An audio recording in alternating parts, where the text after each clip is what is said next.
They thought locking a fence would keep me out of my own lake.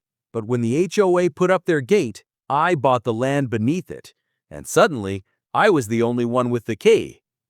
I bought a quiet stretch of land by the lake years ago.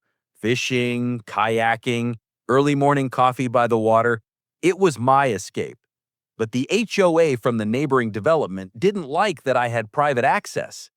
One weekend, I drove down only to find a tall, brand-new chain-link fence cutting off my entrance road.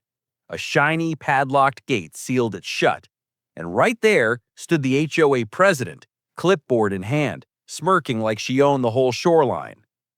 "This lake is community property now," she snapped. "You'll need HOA approval and membership to access it." I didn't argue. I didn't yell. I just nodded slowly and drove back home.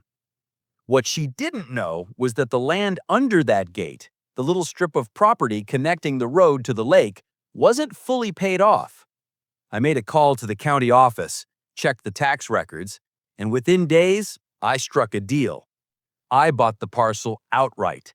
The fence, the gate, the lock, all of it now stood on my land.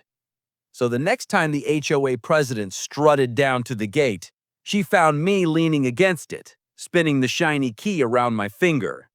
Her face turned red. "You can't do this. This is HOA property." I grinned and held up the deed. "Not anymore. This land, this gate, this key, all mine." Word spread fast. Suddenly, the HOA board couldn't reach the lake without my permission.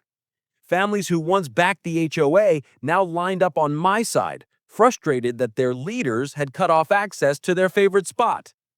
In the end, the HOA realized they hadn't trapped me out. They'd trapped themselves in. They built a fence to lock me away. Instead, I became the gatekeeper of the entire lake.